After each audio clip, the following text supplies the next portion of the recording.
고대 군주 국가 중에서 예외적으로 주목할 국가가 있어요. 로마예요. 로마 제정은 특별한 군주 국가였어요. 로마 제정은 동양에서 있었던 전제 국가, 왕권에서 말하는 그런 군주 국가는 좀 특별한 형태의 군주국을 이제 형태를 가지고 있었어요. 로마는 사실 그 전개될 때 일반적으로 왕정을 거쳐서 공화정을 거쳐서 뭐 원수정을 거쳐서 제정으로 전개됐다. 일반적으로 이렇게 발전해왔던 전통을 얘기하는데, 그때 이제 그 공화정의 전통이 로마 제정, 다시 말해서 군주제도에게까지 미치고 있었다고 이렇게 보게 되죠. 로마 제정이 공화정으로부터 이렇게 전개해 나왔다는 것은 국민이 공화정 속에서 군주의 객체가 아니라 각자 주체성을 가진 어떤 인격자로서 인정받았던 어떤 법제도가 있었는데, 그 제도가 진전해서 이제 로마 제정으로 넘어갔다, 나갔다고 이렇게 이해하게 된다고요.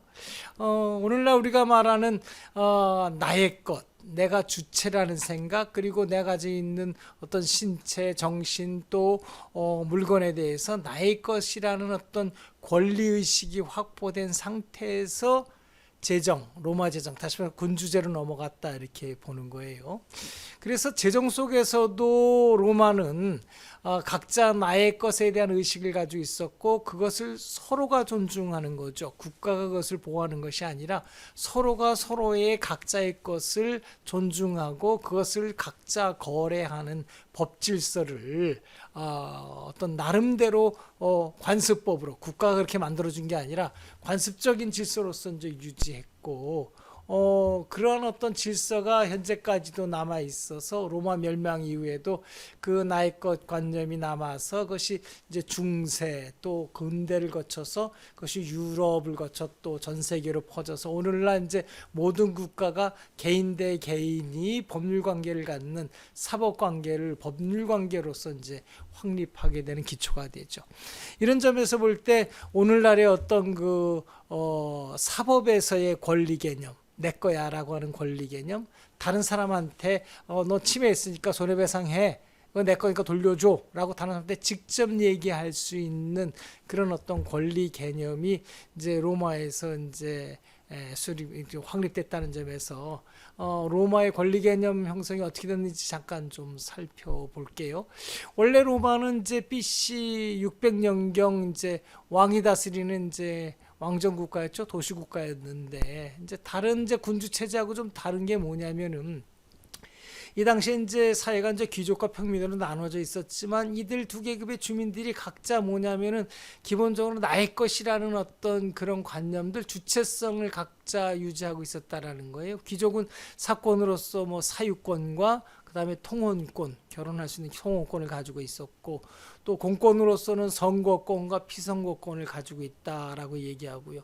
그러니까 이제 왕이 된다 하더라도 왕이 이제 군사나 종교 또 사법 재판의 어떤 최고 권한을 가지고 있었지만, 대체로 이 왕은 이제 일반 사회의 어떤 뭐랄까 그 귀족과 이제 평민들 사이에서 통용되는 관습법을 위반할 수 없는 그런 제재를 받고 있는 기본적인 체제였어요.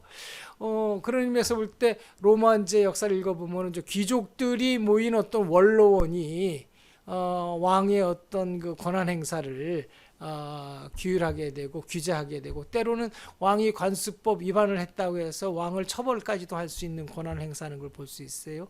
이것이 가능한 건 무엇일까?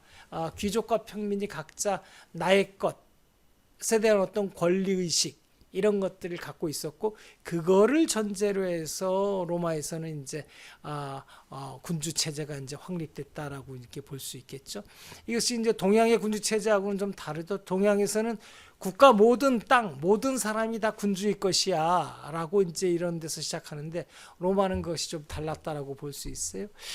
그래서 이제 나의 것에 관한 생각이 전제가 되니까 국가가 있건 없건 상관없이 개인들 사이에 어떤 의식이 싹 트냐면 나의 것을 서로가 보장하고 그다음에 그 나의 것을 서로가 거래할 수 있는 어떤 시스템, 법 질서를 갖다 서로 형성하기 시작하죠.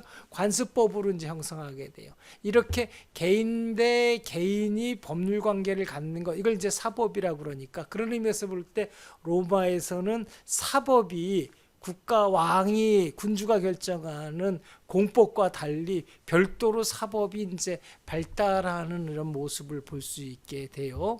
이제 그러니까 당연히 이제 이 문제를 해결하는 것 제도, 개인과 개인 사이의 법률 관계를 해결하는 제도가 있을 거 아니겠어요? 그것을 이제 로마에서는 우리가 찾아볼 수 있게 되죠. 이 당사자들이 뭐 국가한테 재판해 주세요라고 하는 오늘날과 같은 민사재판 제도가 뭐 국가에 확립된 건 아닌 상태니까 이때 이제 로마인들이 택한 것이 중재 제도죠. 임의중재로다가 해서 어떤 그 판정관을 스스로 이제 결정하고 그 사람이 이제 재판하는 걸 서로 이제 받아들이는 이런 형태 어떤 중재 제도이죠. 개인들끼리 분쟁을 자기네들의 법률 관계를 스스로 해결하는 제도로서 중재 제도가 있었다는 것. 이 아이디어는 굉장히 중요한 아이디어라고요.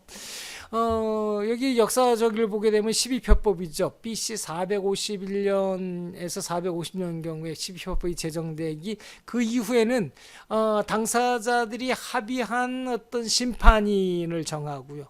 그리고 그 심판인이 그대로 결정을 하면 그대로 따르도록 하는 이제 강제 중재 제도가 이제 확립이 되죠.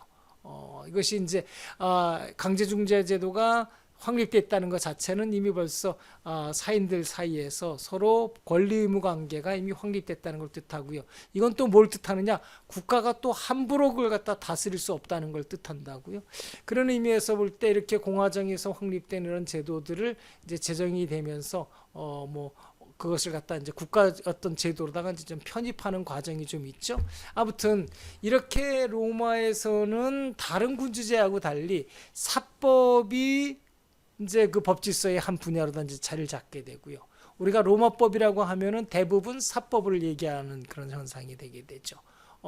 사실 울피아누스 AD 190년에 223년에 학문적으로다 이제 처음으로다가 공법과 사법을 이제 구분하게 되는데 이처럼 이제 로마에서 공법과 사법을 구분하게 되는 어떤 근거 계기는 바로 이처럼 다른 군주제에서와 달리 공법 체계뿐만 아니라 사법 체계가 이미 벌써 독자적으로 발전해 오고 있었던 역사가 있었다는 것을 알 수 있어요. 이 역사는 이제 앞으로 우리의 이제 근대, 중세를 거쳐서 근대 그리고 현대 오늘날의 우리의 역사 기본적인 법 체계의 어떤 기초가 되고 있다 이렇게 볼 수 있습니다.